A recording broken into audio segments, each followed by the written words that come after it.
자, 오늘은 탕구르라는 제목으로 하나님 말씀의 은혜를 나누고자 합니다. 어느 교회에서 지금 촬영하듯이 설교를 하는 것을 촬영하는 중에 카메라가 이렇게 성도님들 이렇게 보시는 장면을 쭉 비쳤대잖아요. 그러면 어떤 여집사님이 주보에다가 오늘 자기 백화점 가서 살 내용을 써드래. 그게 카메라에 찍혔대잖아요. 무슨 말씀인지 아시죠 지금? 예배 중에 설교를 찍는 카메라가 여러 대가 돌아가는데 여러 대가 이제 이 성도님 모습을 쭉 비치고 있는데 우연찮게 비치는 그 모습에 여기다가 오늘 살 것. 그래서 그 다음 주부터 그 교회 주보를 없앴답니다. 우스갯 소리 같지만 저는 실제로 그래야 될 것이라고 생각합니다. 무슨 뜻이냐 하면 요즘 우리 학자들이 연구를 해보니까 대한민국 교회에 설교를 듣는 사람이 20%가 안 된다네요. 80%는 그냥 와서 앉았다가 한다는 것입니다.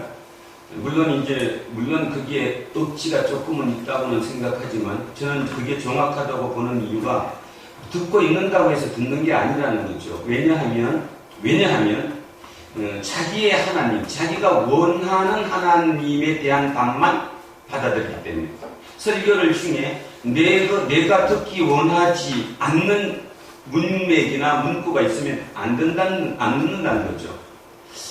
여러분 아주 중요한 얘기인데요. 하나님이 누구시냐? 사람마다 물으면 다 틀립니다. 그리고 지금 자기의 처한 환경에 따라서 하나님이 틀립니다.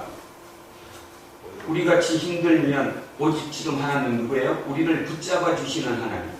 어떻게든 우리를 이거를 여기서 넘어지지 않게끔 붙잡아 주시는 그 하나님을 우리는 원할 것이고, 사업이 부도 중에 있다면 어떻게 하든 그거 부도 나지 않게 막아주시는 하나님을 원하실 것이고, 병 중에 있다면 어떻게 하면 기적의 치유가 일어나서 치유를 해주실까 그 하나님을 찾고 있겠죠. 그 자체가 나쁜 것은 아닌데 중요한 것은 하나님이 그것으로 고착화되어서는 안 된다는 것입니다. 하나님은 사랑이다. 하나로 고착될 수 없는 거죠. 하나님은 기적을 베푸시는 분이다. 그 한 분이 하나님만은 아니시라는 것입니다. 하나님은 심판하시는 분이다. 심판하는 분으로 고착화될 수는 없다는 거죠. 그런데 우리는 중요한 것은 뭐 하나의 어떤 은혜를 받거나 체험을 하면 그 하나로 고착화시킨다는 거예요. 그게 아니면 거기서 벗어나면 아니다라고 생각하는 아주 위험한 일을 우리는 하고 있다는 것입니다. 특별히 하나님께 대해서도. 하나님은 우리가 모르시는 분입니다. 하나님은 좋으실 수도 있고 심판주이실 수도 있고 기적의 하나님일 수도 있고 치유의 하나님도 되고 모든 하나님이 다 되시는 분이지 내가 원하는 하나님만 되는 것은 절대로 아니라는 것이고, 그러면 믿음이 뭐가 믿음이 돼야 되느냐, 뭐를 들어야 하느냐의 문제가 됩니다. 요즘 시대를 무슨 시대라고 얘기하죠? 소비 시대라고 합니다. 지금 소비. 지금 특별히 2021세기 들어와서 전 세계는 모든 게 바뀌었어요. 모든 게 소비죠. 그래서 기업이 물건을 만들든 뭐하든 전부 다 이제 소비를 위해서는데 이 소비지상주의입니다. 그래서 두 가지 얘기를 하죠. 소비주의는 첫째, 소비자는 왕이다. 뭔 뜻이죠? 위에? 소비자가 왕이다. 모든 초점을 소비자의 원함에 맞춰라라는 것입니다. 그래서 교회에서도 설교가 누구에게 맞춰지는 거예요? 누구에게? 소비자에게. 쉽게 말해서 교회에 온 성도들의 입장에 맞춰서 설교를 하는 이런 억지가 벌어지고 있다는 거죠. 그러면서 그게 옳다라고 생각한다라는 것입니다. 자, 두 번째 소비주의는 뭐냐? 오늘 소비주의를 잠깐 쳐다보면 무엇인가를 내가 소비함으로 해서 마음속에 위안을 얻는다는 거예요. 마음속에 위안을. 교회에 와서 설교 듣고는 마음의 위안을 얻지를 못하는데 백화점에 가서 물건을 사는 순간 그게 명품백 내가 원했던 그것을 내 돈을 주고 지불하는 순간 바로 그 순간에 그냥 쾌감을 만족을 얻어버리는. 그래서 어떤 사회학자들은 지금 현재 종교 중에 가장 성장 속도가 빠른 종교가 무엇이냐? 뭐래요? 소비랍니다. 소비. 근데 맞죠? 소비가 종교가 됐던 이유 중에 그들이 지금 주장하는 논문에 보면 누구 얘기하느냐 하면 스티브 잡스를 얘기합니다. 애플을 매니아들은 뭐라고 부르죠? 애플바 이렇게 불러요. 매니아들은. 그 매니아들은 애플이라는 로고를 보는 순간 그게 우리의 십자가가 똑같아요. 십자가를 보고 내가 교인이다. 아, 우리의 그 어떤 그거다, 부호다 이런 게 보는 것처럼 그들은 애플 디자인을 보면서 동질감을 느낀다는 거죠. 그리고 새로운 신제품이 나오게 되면 밤을 꼬박 세워서라도 거기 가서 그걸 산다 그런 뜻입니다. 그래서 뭐를 왜 살까요? 만족감을 느끼니까, 어떤 마음속에 쾌감을 느끼니까, 구원을 느끼니까 그렇다라는 거죠. 교회에서 구원은 없어졌는데 소비에서는 구원이 일어나는 시대를 우리는 지금 살아가고 있습니다. 그럼 뭐가 중요하냐? 우리가 듣든 듣지 않든, 그러니까 새겨 듣든 새겨 듣지 않든 하루를 살아가면서 6,000번의 복음의 메시지를 듣는답니다. 소비의 메시지를. 이게 좋다더라, 이거 사야 된다, 이게 좋다, 근데 이거 사면 너 아주 뭐하다 이런 식으로 6,000번의 소비의 복음을 듣는데 하나님의 복음을 몇 번 듣느냐? 안 듣는다는 거예요. 하나님의 복음을 듣지 못하니까 하나님의 복음이 아니죠. 그러니까 그 집사는 교회 가서 설교 듣질 않는 거예요. 근데 왜 교회를 갈까? 혹시 모르니까. 혹시. 두 번째는 소비가 종교가 되면 뭐가 이제 가장 그건가 하면 자기 종교를 개종하지 않아도 그걸 할 수 있잖아요. 종교를 개종하지 않아도 자기가 종교를 바꾸지 않아도 충분히 거기서 만족을 얻고 위안을 얻고 구원을 얻을 수 있잖아요. 그죠? 그러니까 자기가 종교를 바꿨다고 생각 안 하는 겁니다. 실제로는 바꿨는데 지금 여러분이 여기 와서 앉아 있어도 여기서 쾌감을 못 얻잖아요. 만족을 못 얻잖아요. 위안을 못 얻잖아요. 구원을 못 얻잖아요. 백화점에 가서 명품 백을 사는 순간 구원을 얻는데 무슨 일이 아닌가? 쉽게 얘기해서 뭔 말인가 하면 우리는 뭐를 지켜야 되느냐 하면 지난주에 있어서 왜 투쟁을 해야 하느냐 하면 하나님의 말씀이 그 6,000번의 복음보다 이 복음이 나한테 그 강하게 와야지만이 그걸 이겨낼 수 있다는 거예요. 그런데 이겨내지 않아도 된다는 거지. 왜냐하면 모르니까. 그렇다면 여러분 구약 이해가시죠? 구약을 읽으면서 뭐 이해가셨어요? 이해가 안 감이 있지 않았어요? 왜 하나님의 사람들이 바알을 그렇게 숨겼을까? 하나님의 사람들이 바알을 왜 숨겼을까요? 구원이 있으니까, 위안을 주니까, 위로를 주니까, 만족을 주니까. 그런데 그들은 바알을 숨겼다고 생각 안 하잖아. 자기는 하나님을 믿는 믿음의 일꾼이잖아. 예배 드리는 하나님의 사람이잖아요. 행위만 그렇게 할 뿐이지. 지금 우리랑 똑같잖아요. 교회에 와서 예배를 드린다고 얘기하고 성경을 읽으면서도 성경을 안 읽어. 1년에 1독도 안 읽고 1독은 그냥 주일날 와갖고 1년 동안이라도 제대로 읽으면 무의식으로 읽어. 그냥 무의식으로 글자로만 어떤 뜻인가 생각도 안 해. 찬송을 부르면서도 찬송 내용 쳐다도 안 봐. 마음속에 지금 내가 뭐를 부르고 있는지를 생각 안 한다니까요. 그런데요, 여기를 딱 떠나갖고 저 밖에 딱 나가는 순간 TV에 전지현이 나와가지고 멋있는 얘기하면 키에 톡 가. 그래서 마음속에 생기는 거야. 저거 사야지. 전지현이 들고 있는 백 내가 꼭 사고 말아야지. 그때부터 남편을 쪼이는 거지. 어떻게든 돈을 마련해야 되니까. 왜? 만족을 주니까. 그게 구원이니까. 아니라고 누구도 부인하지 못합니다. 도대체 우리 뭐를 믿는지 모른다는 거죠. 무엇을 믿는가? 이번에 아주 심각한 사건이 이제 드디어 터졌습니다. 저는 그거를 하나님의 메시지라고 생각합니다. 폭스바겐. 폭스라는 것은 국민이라는 뜻이고요.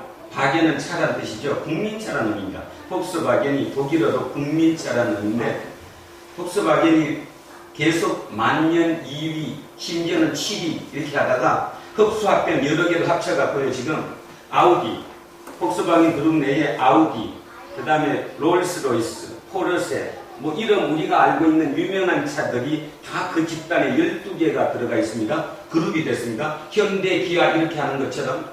그래서 드디어 역사상 처음으로 독일 기업이 전 세계 1위로 썼습니다. 상반기에 토요타를 물리셨습니다. 그러고 났더니 그 상반기에 딱 1위가 되는 순간 무엇이 터졌는지 여러분 당연히 아시죠? 무엇이 터졌는지. 저는 그걸 왜 하나님의 메시지라고 받아들이느냐 하면 독일이 어떤 나라죠? 개신교가 시작된 나라입니다. 루터의 나라였고요. 독일에서 출발해서 지금 우리가 믿는 이 하나님이 어쩌면 이 종교가 시작되었다고 해도 과언이 아닙니다. 그랬던 종교고 그 나라는 다른 건 몰라도 신뢰할 수 있었던 나라였습니다. 믿음의 나라였죠. 아시잖아요. 여러분 독일 제품은 고장 안 난다는 거 아시잖아요. 하나를 만들어도 제대로 만들잖아. 신뢰하는 믿을 수 있던 나라가 독일 아니었습니까? 그런데 그 독일의 폭스바겐이 소비주의에 빠졌습니다. 소비주의는 뭐죠? 끝없이 경쟁에서 이겨야 되니까. 그래서 뭘 했다는 것입니까? 조작을 했잖아요. 악한 일을 한 것입니다. 여러분 구체적으로 뭐 대충 들었으니까 그 내용이 뭔지 모르지만 이것입니다.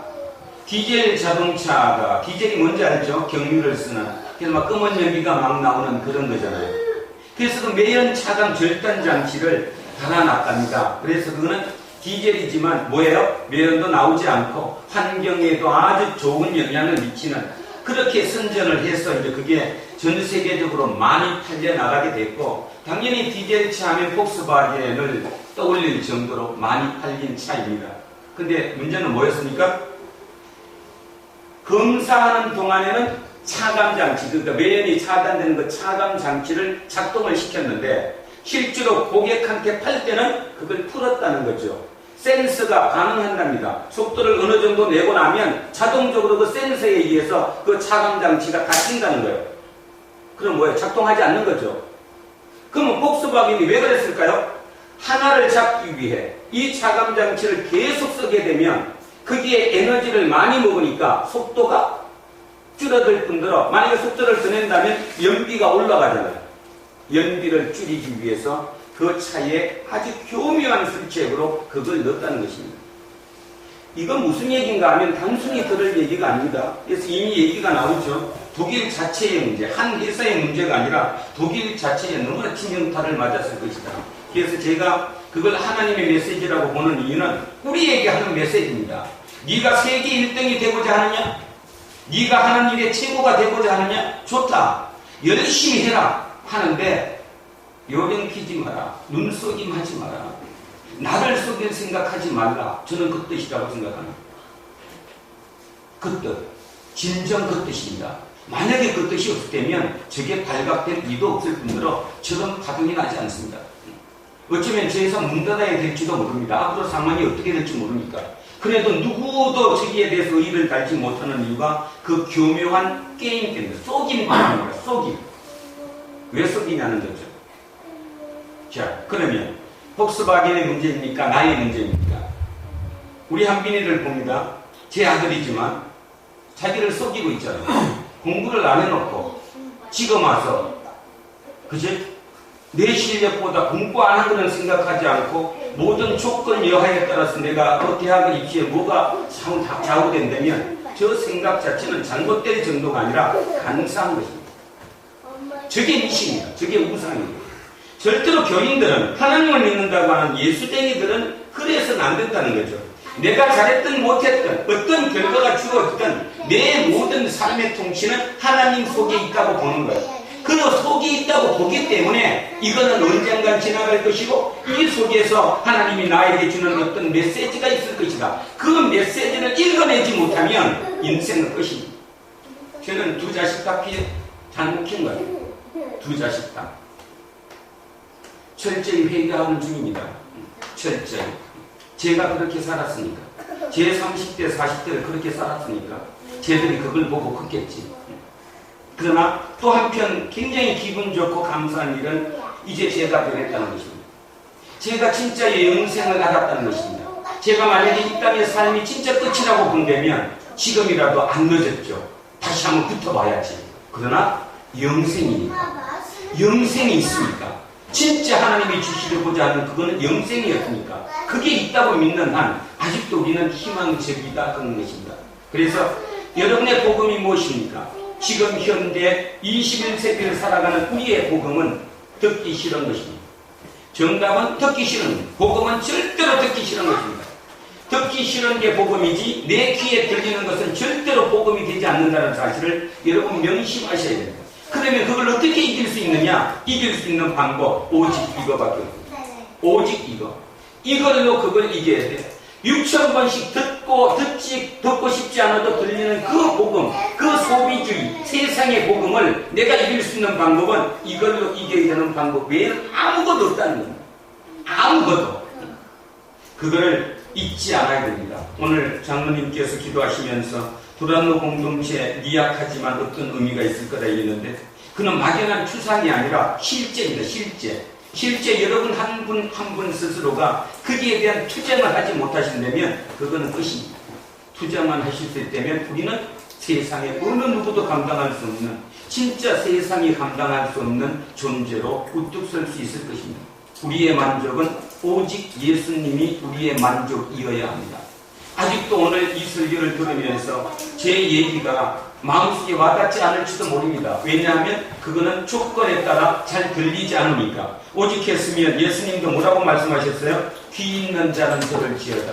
그러면 귀가 다 달렸는데 주님이 무슨 말씀이에요? 안 들린다는 겁니다. 귀가 열렸다고 해서 들리는 게 아니라 내가 준비되고 듣고자 해야 그 말이 들리지 안 그러면 절대로 들리지 않는다는 겁니다. 제가 최근에 와서 그걸 들렸습니다.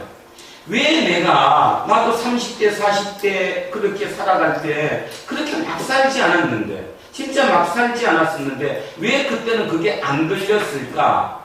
안 들린 게 아니라 내가 못 들은 거예요. 왜 못 들었냐 하면 내 능력이 거기밖에 안 됐기 때문에. 오늘 아침에 묵상을 하는데 저기에서 우리 집사람과 우리 최나옥 집사님이 막 열심히 물건 만들면서 얘기하는 소리를 들었어요. 그랬더니 문득 제 마음속에 이런 마음이 있다요. 아, 마르다 말이야. 왜 주님이 마르다가 참 열심히 했잖아요. 그죠? 근데 왜 마르다를, 그러니까 어찌 보면 마르다보다 마리아를 더 칭찬한 거잖아요. 그렇게 들리는 거잖아요. 아, 그게 뭐였을까? 오늘 제 귀에 이렇게 들렸습니다. 주님이 마르다에게 얘기한 거는 너가 음식을 장만하라 하지 말라 그 얘기를 한 게 아니라 생색 내지 마라. 생색 낼 거면 하지 말고 생색 내지 않을 거면 그냥 해라. 그러니까 생색을 낸다는 말의 의미가 뭐냐면 왜 마리아는 그냥 일도 안 하고 있고 나 혼자만 하느냐? 그 뜻이 뭔 뜻이냐 하면 나를 좀 봐달라는 거잖아요. 따지면 내가 지금 일하고 있는 거야. 내가 일 맛있는 음식을 만들기 위해서. 그래서 나를 봐달라. 그래서 오늘 그렇게 또 들렸습니다. 들린다는 말, 귀 열린 자는 들린다, 귀 있는 자는 들으라 하는 말은 아무 때나 듣는 것이 아니라 내가 여기에 몰입되어 있을 때 하나님의 말씀에 내가 이 복음에 내 귀를 열고 듣고자 했을 때 그 메시지는 들린다는 것입니다. 그렇게 들리는 그 메시지는 내 삶을 통째로 바꿀 수 있습니다. 예를 들면 사람들이 이렇게 얘기합니다. 절대로 사람은 안 바뀌어. 아니요, 사람 바뀝니다. 어떨 때 바뀌느냐? 금방 그 하나님의 메시지, 그 복음이 내 귀에 들릴 때 바뀝니다. 안 그러면 안 바뀌고 형식적일 뿐이고. 자, 그래서 특별히 지금 우리는 위험한 시대를 살아가고 있습니다. 어느 것보다 종교보다 더 종교화가 된 소비주의, 애플바, 무슨 바 하는 정도로 완전히 몰입되어 있는 거기에서 모든 쾌락과 만족과 심지어는 구원을 얻는, 돈만 지불하면 언제든지 만족감 구원을 얻는 그 시대를 우리는 살아가고 있습니다.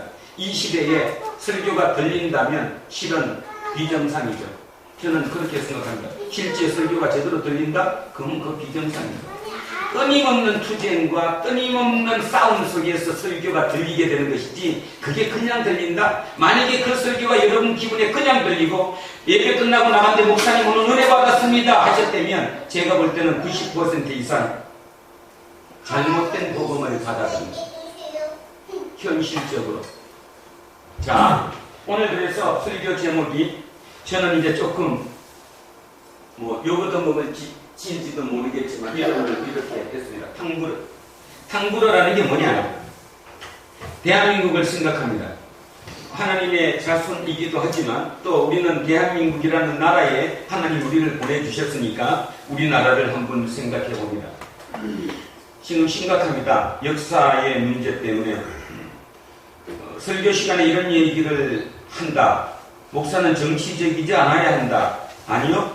실은 설교는 가장 정치적입니다. 설교가 정치적이지 않다면 그 설교는 설교가 아닙니다. 예를 들면 하나님의 말씀, 예수님의 말씀은 세상을 사는 지표를 가르쳐 주신 것이지 결국 니 혼자 잘 먹고 잘 살면 이렇게 되면 된다 한 얘기가 하나도 없어요. 결국 결론적으로 얘기해서 어느 것보다 정치적인 것이 설교입니다. 그래서 저는 설교는 정치적이라고 생각합니다. 여러분의 삶을 바꿔야 되는 것이고 선동해야 하는 것이고 옳은 길로 가게 만들어야 되는 것이 설교라고 생각합니다. 그래서 설교 시간에 얘기합니다. 지금 우리나라가 국사교과서를 국정화를 시킨다고 해서 지금 아주 심각합니다. 심각하죠. 그 심각함은 뭐냐 하면 아까 내가 하나님을 얘기해서 처음에 하나님이 잘못 받아들여지면 오직 내가 받아들인 그 하나님만이 하나님이라고 오판할 수 있다는 거예요. 고착. 그렇게 되면 다른 하나님을 받아들이는 사람을 절대로 인정하지 못하고 맨날 이 파격이 일어난다는 거죠. 실은 그런데 하나님은 내 생각, 여러분과 저의 모든 여기에 생각할 수 있는 모든 능력 밖에 계신 분이지 이걸로 내가 하나님을 한정할 수 없는 분입니다. 만약에 그 하나님이라면 믿을 필요 없겠죠.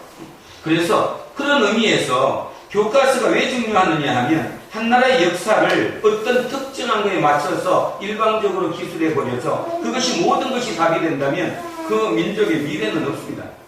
미래는 없다고. 제가 자신있게 설교 시간에 이 당군이라는 소리거든요.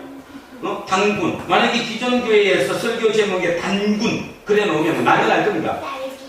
좀 뭐라고? 뭐 하다고? 아니죠. 실은 더더욱 더 해야 된다라고 생각하는 거죠. 그래서 오늘 역사적인 얘기를 했고요. 혹여라도 자기 마음속에 마음이 틀리더라도 마음 한쪽만 열어보시고 그럴 수도 있겠구나 하는 생각을 만큼이라도 가지면 오늘 제가 한 메시지는 성공한 겁니다. 할 거라고 다는 하진 않지만 그럴 수도 있다라고 요 정도만큼은 생각하셔야 합니다. 오직 그것이 정답은 아닐 수도 있다는 거죠. 만약에 그 정답을 가지고 살면 우리는 위험해질 수 있습니다. 자, 그런 의미에서 오늘 탕구르는 단군이라는 뜻입니다. 단군.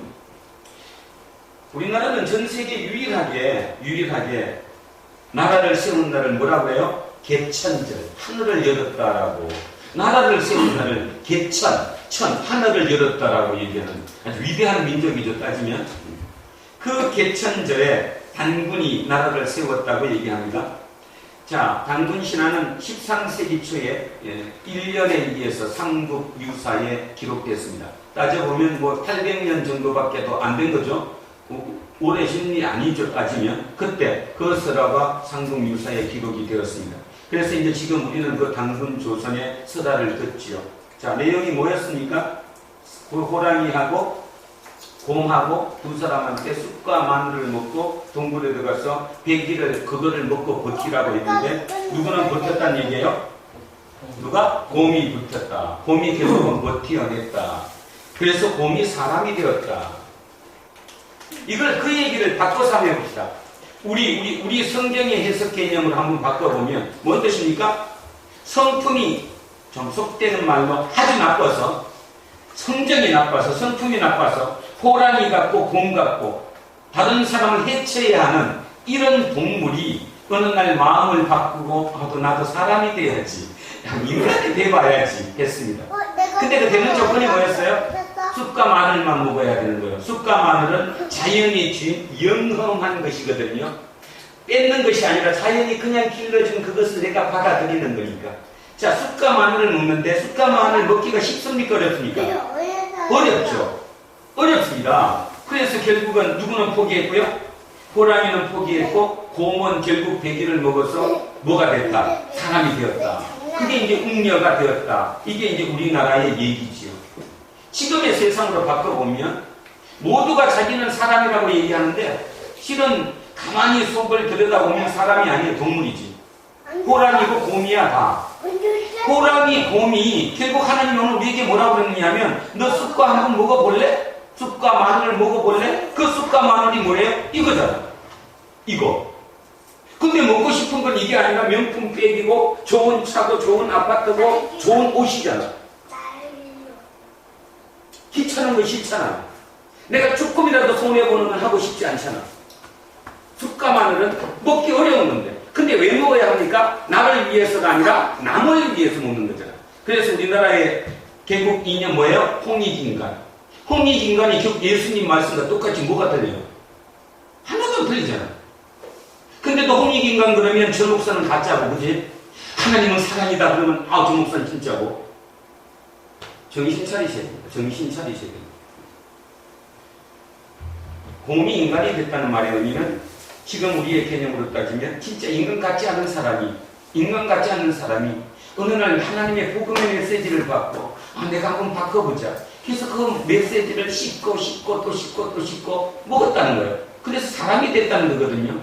근데 그게 얼마나 먹기 어려운가 하면 참 어렵습니다. 자기를 위해서만 먹는다면 절대로 100일을 못 버텨요. 근데 내가 이렇게 먹어서 뭐가 된다면, 사람이 된다면 진짜 널리 모든 사람에게 이로운 일을 할 수 있겠구나. 그렇다면 우리는 예수쟁이 될 수 있다는 거예요. 탕구르는 그런 의미에서 저는 탕구르를 오늘 설교 제목으로 잡았습니다. 탕구르는 다른 말로 당굴 또는 당골이라고도 얘기하고요. 여기에서 나온 말이 단군. 그 다음에 또 하나 있습니다. 요즘 쓰는 말 단골. 단골이 지금 이 어원에서 같이 나온 거죠.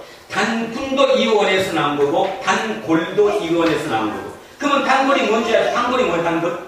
단골 손님, 단골집. 내가 조금만 불편할 때마다 뭔가 필요하면 찾아가는 곳이 단골집 아니에요? 위안을 얻는 곳이 단골집이고. 또 단골은 누구예요? 내가 장사가 안 될 때 오직 그 사람이 와서 나한테 나를 살려주는 게 단골이잖아요. 단골은 결국 더불어 같이 사는 게 단골이지 유일하게 누구만 사는 것이 단골은 아니라는 거예요. 단골은 그런 의미입니다. 탕구르는 그런 의미인데, 그러니까 탕구르는 일종의 제사장이죠.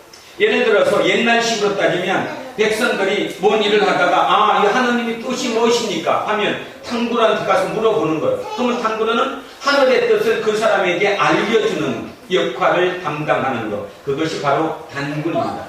그런 면으로 따지자면 우리나라의 그 단군설화는 아주 하나님의 메시지를 아주 많이 적용시키고 있다라고 볼 수 있다는 거죠. 자, 단군, 탕구르. 이 나라가 살 수 있는 길은 딱 하나입니다.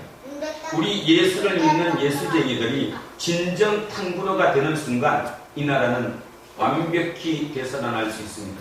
그러나 지금같이 끝없는 경쟁과 끝없는 나만 살겠다는 속으로 들어가면, 그리고 교회에 가서 은혜 받는 게 내 잘 되는 것, 내 사업 부도 막아주고 우리 애 새끼 공부 못하는데 서울대에 붙는 것이 하나님의 기적이라고 생각하는 순간 우리는 같이 멸종하고 말 것입니다. 같이 멸종할 겁니다. 오늘 그래서 하나님의 메시지를 진짜 탕구르의 정신으로 진짜 하나님 메시지를 받아서 어려운 말이지만 들을 게 있는 자에게 끝없이 선포했던, 근데 그것이 얼마나 어려웠냐 하면 내가 직접 세웠던 교회 교인들도 나를 반박하고 나를 멀리하고 그저 나한테 손가락질을 하고 나를 대적했던 그런 일을 했음에도 불구하고 끝없이 흔들림 없이 끝까지 탕구르를 지켜나간 사람 누구죠? 사도 바울. 사도 바울은 진짜 탕구르였습니다. 끊임없이 흔들리지 않았습니다. 세상적인 어떤 게 자기한테 닥쳐오더라도 하나님에 대한 그 메시지를 받아들인 그것은 잊지 않았다는 거죠. 그 메시지가 바로 오늘 봤던 메시지입니다. 제가 메시지를 조금 더 편하게 하기 위해서 공동 번역으로 봤습니다. 자, 오늘의 하나님의 말씀으로 들어갑니다. 자, 8절에 이렇게 얘기합니다. 주님께서, 그러니까 바울이 얘기하는 거예요. 우리에게 주신 권위는 여러분을 망치라고 주신 것이 아니고 여러분을 키워주라고 주신 것입니다. 아멘? 예. 여러분을 예수쟁이 만든 이유는, 하나님의 자녀 삼으신 이유는 뭐냐면 남을 망치라고 있는 게 아니라 남을 키우라고 있다라는 거예요. 그래서 그 권위를 줬다라고 지금 얘기하는 거예요. 탕구르라는 거예요. 내 탕구르는 진짜 하나님의 메시지를 내가 너네들에게 제대로 전하는 이 복음은, 탕구르는 모두를 살리기 위한 것이라는 얘기하는 거예요. 그러므로 그 권위를 내가 좀 지나치게 내세운다고 해서, 그러니까 지나치다는 말이 뭐예요? 오늘 저처럼 그냥 대충 한마디 하면 끝날 때 두 마디, 세 마디, 네 마디 막 끝없이 반복한다는 겁니다. 그렇게 내가 했다고 해서 부끄러운 일이라고 생각하지는 않습니다. 저도 오늘 여기에 자신을 얻어서 오늘 지금 하고 있습니다. 이 문장에, 이 문구에 자신을 얻어서 저도 마찬가지입니다. 듣고 싶지 않은 메시지를 끝없이 제가 반복하는 이유는 그것이 부끄러운 일이 아니라고 생각됩니다. 나를 편지로만 여러분을 위협하는 사람이라고 생각하지 마십시오. 이건 뭐냐면 거짓 사도가 누구냐면 바울이 떠난 뒤에 고린도의 교회에 완 그죠? 거짓 선지자. 그들이 바울을 공격하는 거잖아요. 뭐라고 하냐면 야, 바울은 이미 너네 또 떠났지 않느냐? 왜 떠나는 사람이 이 교회에 이렇게 하라 저렇게 하라 얘기하냐? 그것도 편지로. 말도 안 된다는 거예요. 자, 예를 들면 이런 뜻이죠. 제가 만약에 이 교회를 떠났어요. 그래서 제가 이 교회를 떠나서 저 먼 곳으로 다른 데가 있고 이 교회는 새로운 목사님이 오셨습니다. 그래서 이제 하고 있는데 제가 순간순간 성도들한테 편지를 쓰는 거예요. 썼잖아요. 고린도전서 5서처럼 이렇게 편지를 써갖고 이렇게 하는 게 좋다 저렇게 하는 게 얘기하니까 뭐라고 얘기하는 거예요 지금? 여기 있는 목사가 왜 이미 떠난 사람이 여기에 이렇게 저렇게 하라고 편지를 써갖고 얘기하냐 그 뜻입니다. 자, 거기에 대해서 이렇게 얘기하는 거예요. 나를 편지로만 여러분을 위협하는 사람이라고 생각하지 마십시오. 왜 이게 위협이라고 했을까요? 편지에 좋은 말이 안 들어갔잖아. 이렇게 하라 저렇게 하라 듣기 싫은 얘기만 그것을 따지면 자 10절에 가니까 바울로의 편지는 무게도 있고 단호하기도 하지만 그러니까 편지로 읽어보면 사람이 참 대단한 것 같고 말도 맞는 것 같은데 그는 직접 대해보면 그러니까 직접 얼굴을 마주해보면 그는 약하기 짝이 없고 말하는 것도 별것이 아니다. 뭔 뜻이에요? 말을 잘 못하는 거예요. 화술이 좋지 않다는 거예요. 편지 쓴 거 보면, 그러니까 머릿속으로 이런 거 있잖아요. 어떤 글을 우리가 이렇게 읽어보면, 야, 이 사람 진짜 이 글 잘 썼다. 대단하다. 그래서 머릿속에 어떤 그 메시지, 형상이 드러나잖아요. 근데 그분을 직접 만나봤더니 말을 잘 못해. 표현력이 안 좋아. 실제로 그럴 수 있습니다. 왜 그럴 가능성이 높냐 하면, 문장이라고 하는 것은 글로 쓴 것은 지웠다가 쓰고 지웠다 쓰고 그죠? 여러 번 반복해서 가장 좋은 문구를 만들어낸 거고 말은 했다 또 하다 못하잖아. 그냥 바로 즉석으로 나오는 것이기 때문에 항상 말이 글을 이길 수는 없어요. 그러니까 글이 더 못 떨어지는 거지. 10번을 막 반복해가지고 글을 만들어냈다면 그 글이 어떻게 말을 이기지 못하겠어요. 그러니까 당연히 글이 말을 이겨요. 자, 그래서 그런 의미입니다, 지금. 그러니까 나보고 말하는 것도 못하고 화술도 나쁜데 글은 좀 괜찮은데 말도 못한다. 이렇게 말하는 사람이 있다는데 그런 사람들은 분명히 알아두십시오. 우리가 떨어져 있을 때 편지로 써보내는 말과 그러니까 내가 직접 만나지 못하니까 편지를 쓸 수밖에 없다. 이럴 때 이 편지에서 내보는 말과 함께 있을 때 행동하는 사이에는 아무런 차이가 없다. 뭐예요? 음행일치라는 거죠. 우리는 음행일치했다. 말의 화술은 떨어졌을지 몰라도 말과 행동은 항상 일치한다 라고 얘기합니다. 자, 12절. 우리는 스스로 자기를 내세우는 사람들 축에 끼어들거나 이게 누구예요? 스스로 자기를 내세우는 사람. 기존에 이제 저 고린도 교회에 들어온 거짓 사도라고 부르는 그들 있죠. 그들에게 내가 그들과 같이 끼어들거나 그들과 견주어 볼 생각은 없다.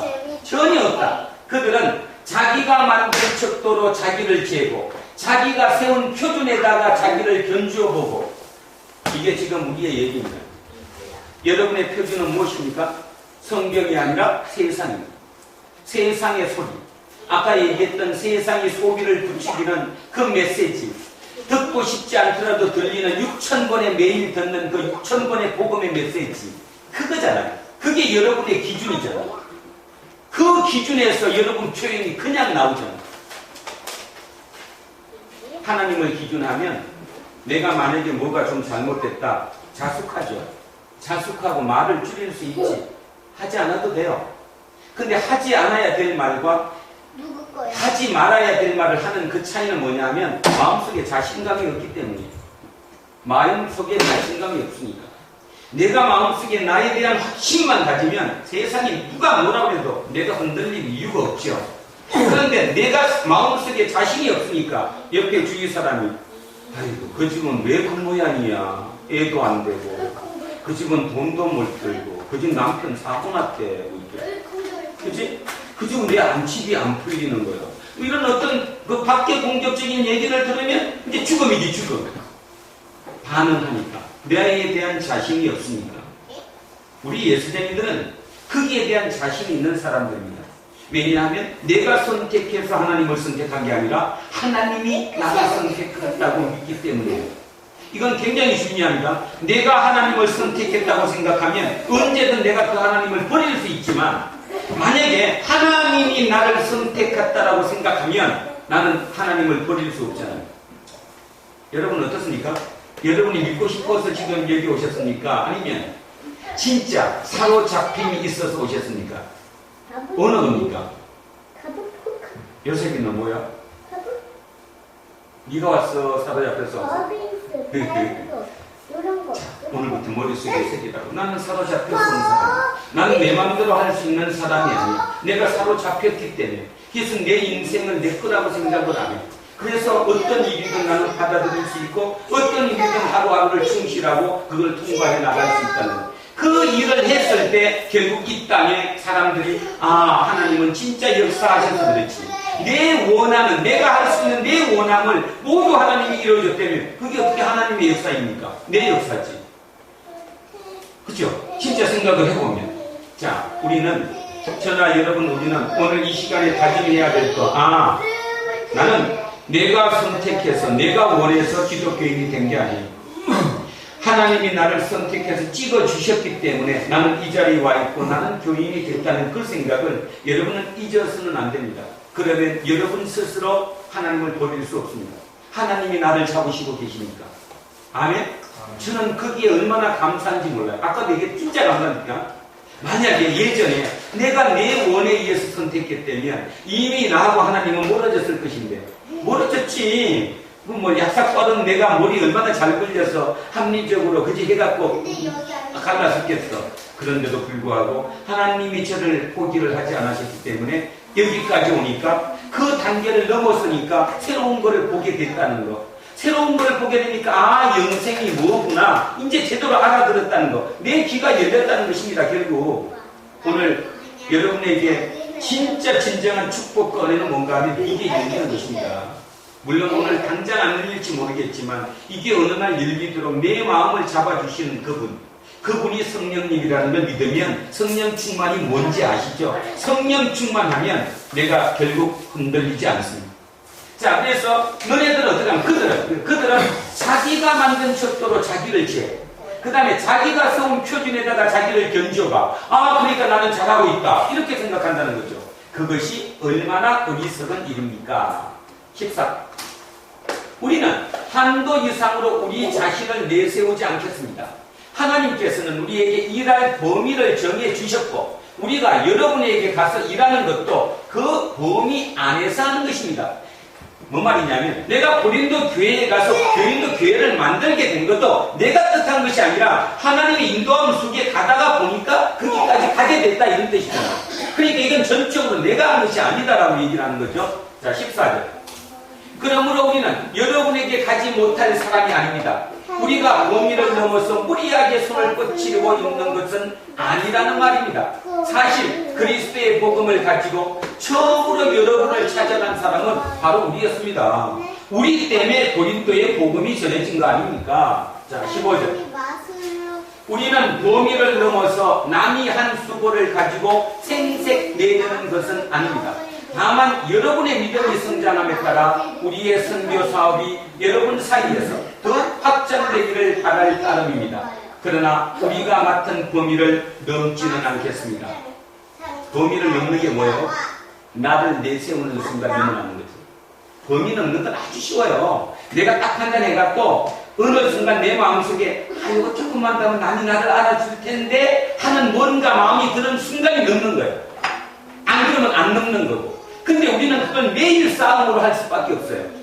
진정으로 싸움할 수밖에 없어요. 제가 어저께 이제 드디어 70일 그 대장정의 막을 내렸습니다. 어저께요. 목이 지금 쉬었는데 하여튼 70일. 끝나고 나서 어저께 차를 타고 올라오면서 저를 가만히 생각해 보니까 진짜 제가 위대했어요. 그죠? 체력적으로.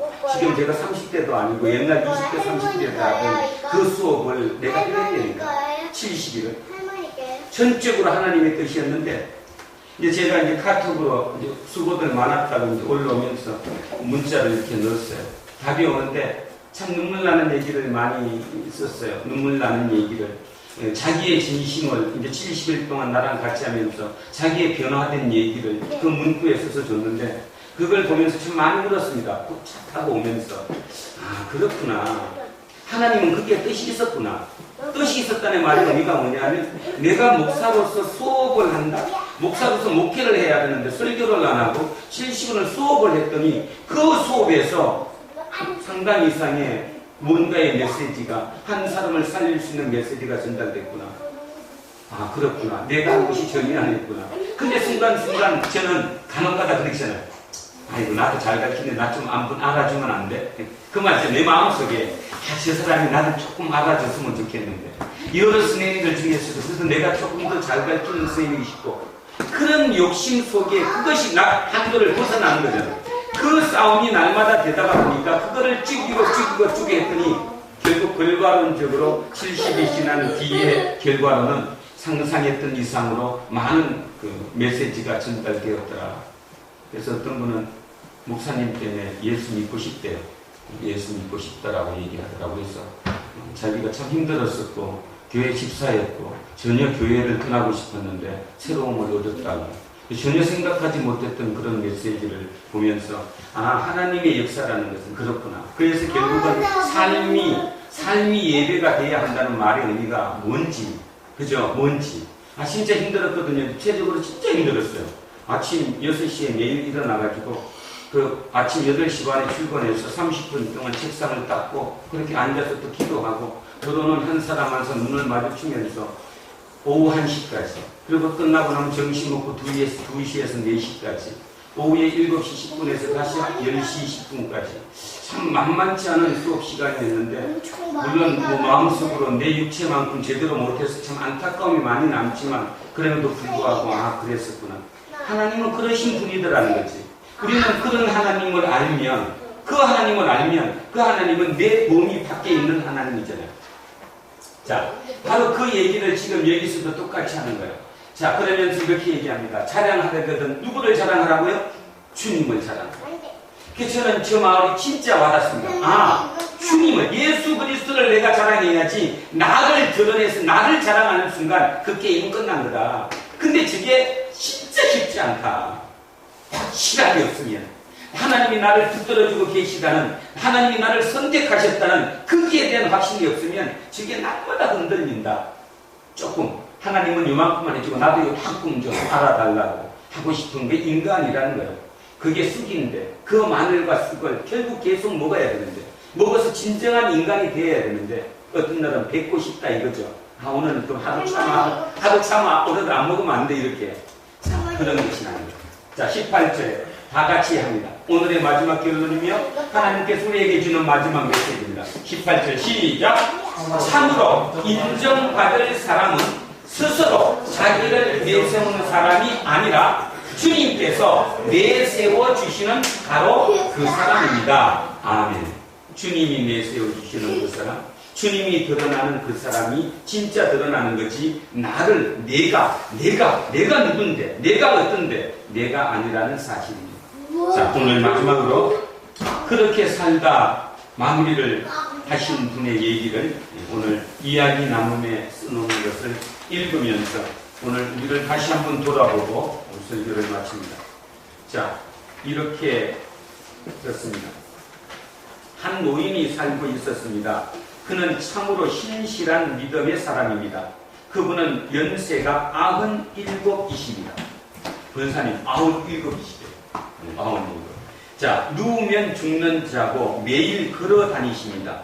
매일 땅을 밟고 일을 하십니다. 지난해 요즘 어떻게 지내시나요? 여쭈어 보았습니다. 아침에 눈을 뜨면 하나님께서 오늘도 주셨구나 하지요. 하루 해가 질 때면 집에 돌아와 오늘도 살았구나 하고 감사합니다. 매일 이렇게 하루씩 삽니다. 저도 이렇게 살고 싶어요.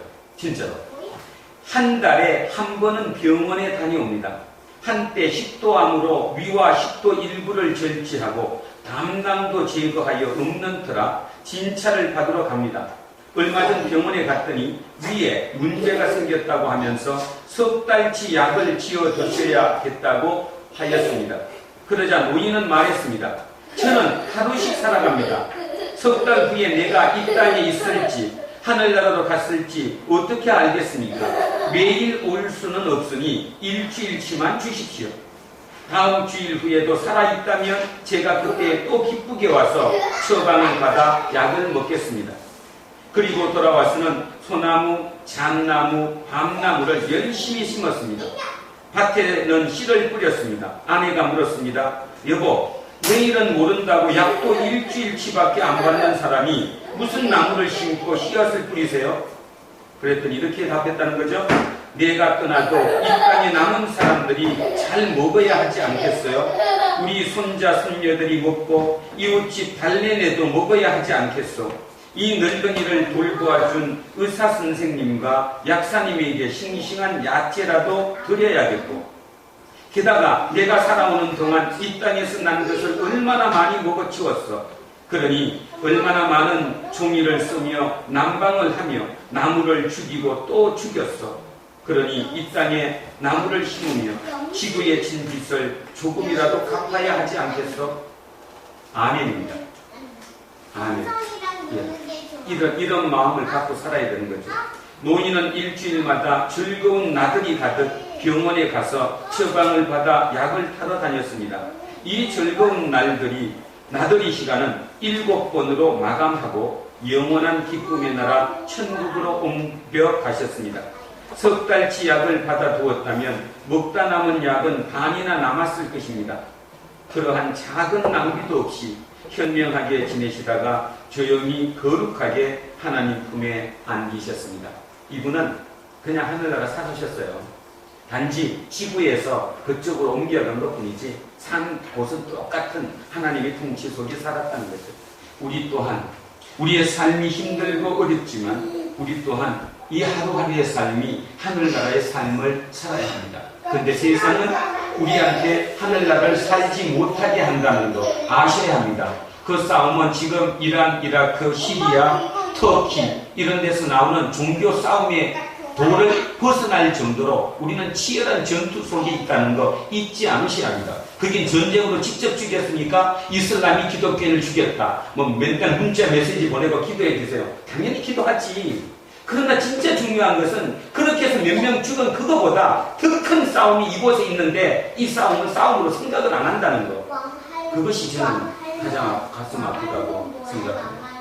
다음 한 주간도 처절하게 싸우는 저와 여러분 되시기를 주의 이름으로 축원합니다. 기도하겠습니다.